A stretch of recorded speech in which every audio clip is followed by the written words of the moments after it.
Sometimes you just really need a camera to be wireless. Whether that's because you're on a crowded stage full of cables and pedal boards and people and whatever else, or because you need a single camera to cover a large swath of area. But high quality, low latency wireless video is really tough to accomplish on a tight budget. That's why I'm really excited to test out Hollyland's newest wireless transmission system, the Pyro S. At $6.99 for the wireless transmitter and receiver pair, maybe this will succeed where other budget wireless systems have failed, including Hollyland's own previous efforts, and finally give us high quality, low latency video at a reasonable budget. Now, full disclosure, Hollyland did send me this unit completely free of charge, but they are not getting any kind of say-so into how this video turns out. They are not seeing this video before anybody else, and all the opinions in here are my own. I tested this thing completely on my own with no input from them, so you can trust that whatever I say about this is truly how I feel about it. But now that that's out of the way, let's rip into this thing and check out the Pyro S and see if it stacks up as a budget wireless system for churches. Hey, sorry to interrupt. Do you and your camera ops often get confused about all the different settings you need to actually control your cameras? Click the link in the description below and download my free camera settings cheat sheet. That way you'll never be confused again. Okay, back to the video. The unboxing experience is pleasant enough. Right off the bat, you get the receiver and transmitter, a single power cable for the receiver, a couple adapters, and the antennas for the units. I wish there had maybe been a D-tap power cable for the transmitter, but here we are. Again, this whole package here retails for $6.99 at launch. These units look pretty nice.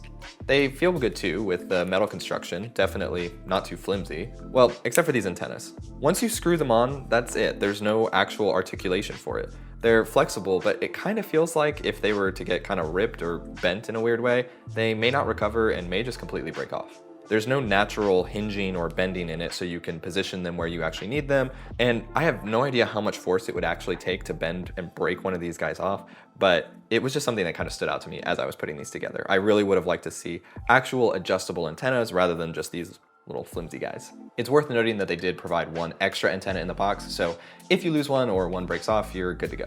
I'm not sure if they're gonna sell these separately in the future, but just worth noting. Now, both the transmitter and receiver have the same power options, either using an NPF battery here on the back or using the DC barrel jack here. It's threaded, so you can actually use a locking connector, which is great to see on something that's gonna be potentially jerked around on a camera. Again, the box came with one AC adapter, which I'm assuming most people will use for the receiver since it's staying still. And I wish it would have come with one more cable to actually power the transmitter. Now, I'm sure most people are probably just going to plug in a battery, but on camera rigs that are already getting pretty heavy, it's nice to be able to power things off of a single V-mount battery, so I would have loved to see like a D-tap to DC barrel plug. It's not a huge deal, you can get those pretty cheap, but just one little thing that again you're sacrificing when you go a more budget route. Both units have this standard 1/4-20 threaded mount on the bottom, so you can attach this to whatever light stands or camera rigs or whatever you need in order to rig it up exactly where you need it to be.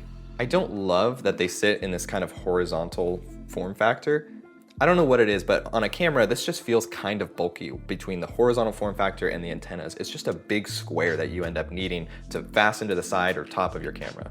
I really prefer the more vertical, even with the antennas sticking up, because at least then it's kind of out of the way. This could just be personal preference, but I thought it was worth noting. Now, as far as the I/O, the transmitter has both HDMI and SDI inputs. So you can take this from a more standard mirrorless DSLR that has only HDMI, or a more professional cinema camera that actually gives you SDI outputs to use. The receiver on the other end also again has HDMI and SDI outputs. So regardless of what type of input your switcher takes in, you should be able to come straight into it from the receiver. Now, these can actually convert signals. So let's say, for example, you have a camera that only has HDMI, so you'll plug into the HDMI, but then your switcher, maybe you have an ATEM Constellation, and so that only has SDI. Well, you can use the SDI output on the receiver and plug that directly in.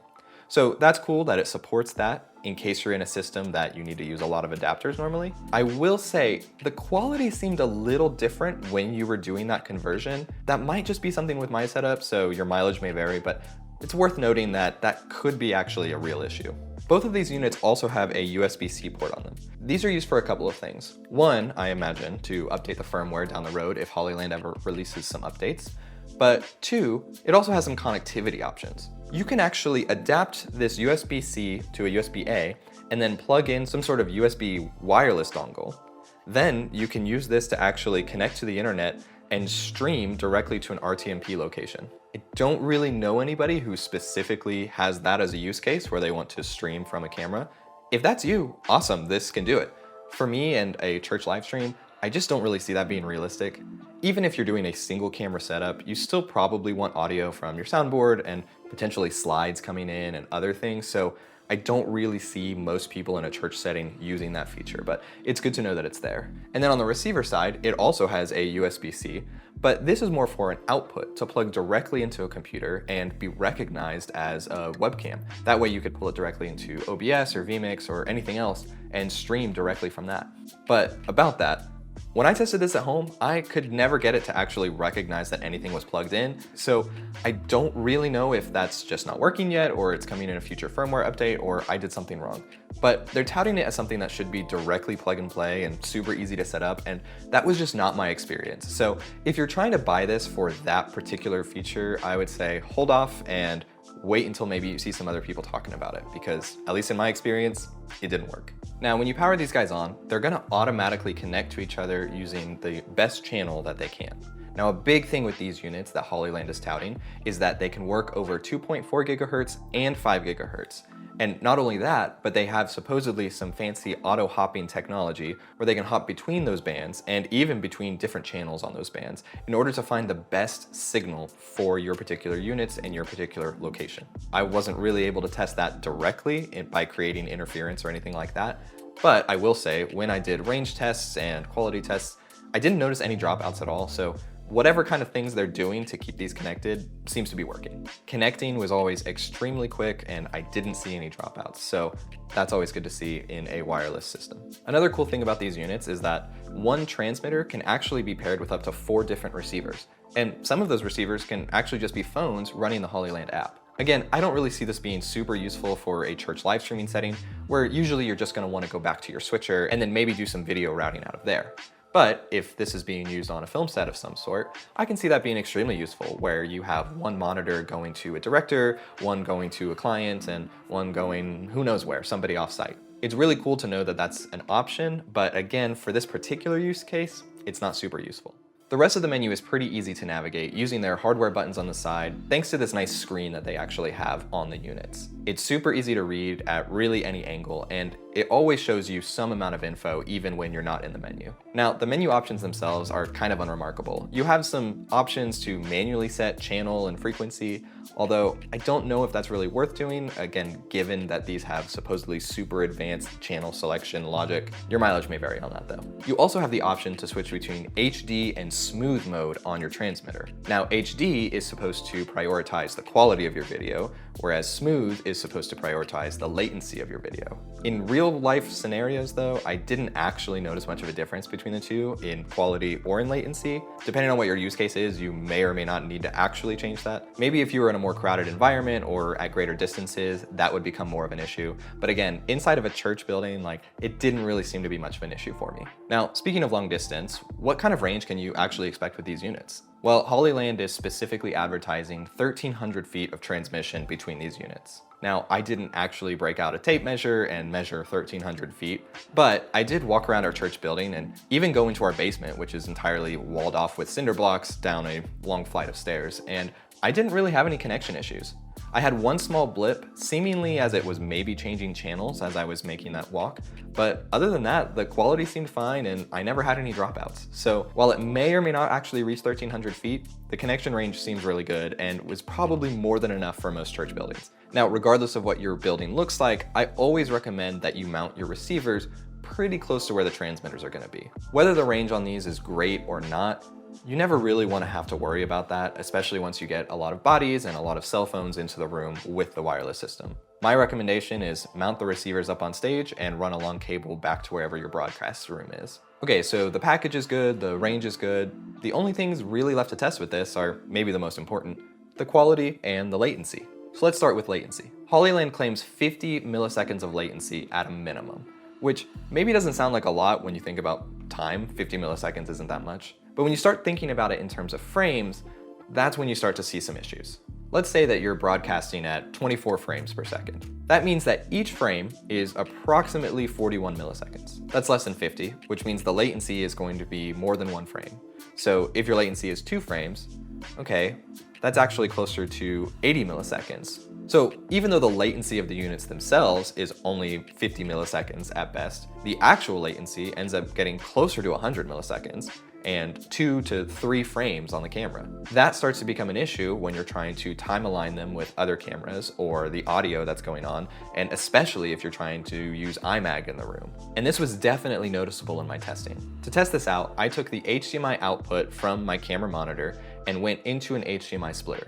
Then from there, I took one of those outputs into the Hollyland Pyro S, and I took the other one to an SDI adapter over to our switcher, like I normally do on a Sunday morning. You can see here in these tests that the Pyro is actually lagging 2 to 3 frames pretty consistently behind the wired camera.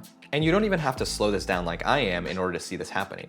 If you just watch the video of the bouncing ball or of the stopwatch, or this video that I got on a Sunday morning during rehearsal, you can see that that video is lagging behind the wired version. You can see on the whips or any other motion on this camera that it's definitely lagging behind that. And actually, on those shots from rehearsal, that's not even a wired camera. That's the Teradek Ace 500, which seems actually pretty dang close to a wired camera as far as latency goes. That's why I recommend it. So the good news is, Hollyland's claims are true. It is a latency of about 50 milliseconds, at least as far as I could measure. But the problem is 50 milliseconds is still kind of a lot of latency for live broadcast, especially of something where there's music or somebody talking or multiple cameras involved. If you just had one camera and you don't have to time align anything and you can delay your audio enough to match this, you'll probably be fine.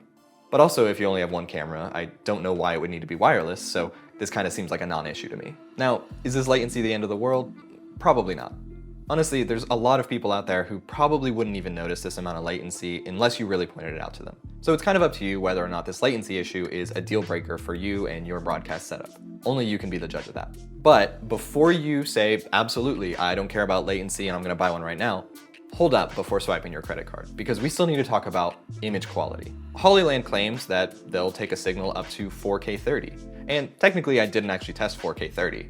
But that's not really that important to me. I'm sure they're probably not lying about that because they'll get found out pretty quick if they are. What's more important to me is the quality of the video at that resolution. You see, it's not just about the number of pixels, it's also about the way that it's compressed and decompressed on the other end. And that's where this unit kind of starts to fall apart. I mean, look, I'm not gonna say that these videos are completely unusable.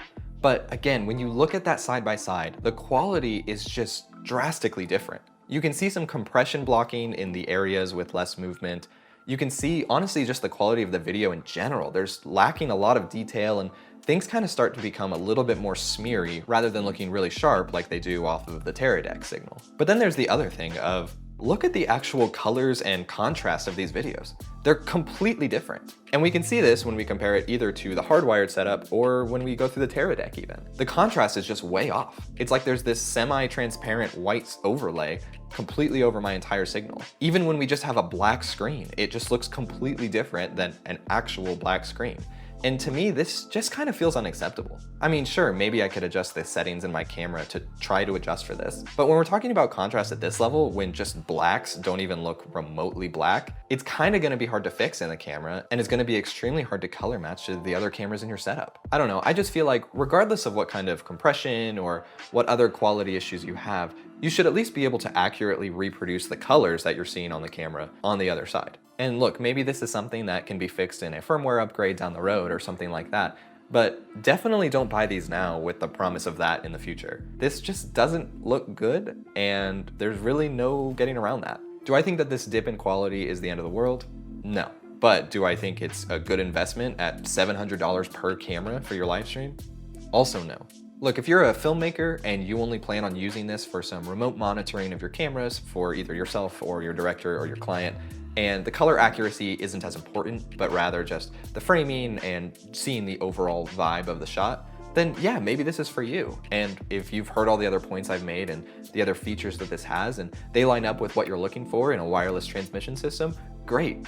Feel free to go buy one of these. But if you are a church looking to have wireless cameras set up on a budget, have them match your other wired cameras in both quality and latency, I just cannot recommend this product. And look, I get it. Wired, tethered cameras can be frustrating, especially if you're trying to get more handheld camera shots of your stage. But they're also not impossible. We did it for years before investing in a wireless system. And I don't think that you should buy these just because it's finally a wireless system that technically has the specs you need at a price you can afford. $700 is still too much money to spend on something that doesn't match your other cameras. I would recommend holding off until you can actually afford something that's going to work well for you. I don't want to keep bringing this up in a review of another item, but you need a comparison point to show that this is honestly just unacceptable. At $1,000, the Teradek Ace 500 is what we use and is truly just night and day difference compared to this Hollyland unit. So you don't actually have to spend that much more money to still get wireless video that your church can afford. So I'd say hold off on this, save up a little bit, and if you truly need wireless video, maybe splurge on something like that for just a little bit more. It's not worth spending this kind of money to ultimately be disappointed in the image quality that you're getting. And look, Hollyland got a lot of things right with this product. I mean, the build quality is there, the ease of use is there, the range honestly super impressed me, and the resiliency of the signal. But the latency and the quality really just aren't there yet. But hey, I'm optimistic. Hollyland is still a relatively young company, especially as far as wireless video is concerned, and I think that they have continued to improve since I've been aware of them. Do I think that they've arrived yet with this product? No. But do I think that they're going to learn things from this and hopefully continue to get better and better until they can actually produce a $700 wireless system that is actually good for a church live broadcast? Absolutely. If they can nail those couple of issues in the next generation, I think that it becomes a serious contender for wireless video for a church on a budget. But until then, I think you're stuck with a cable. Until next time.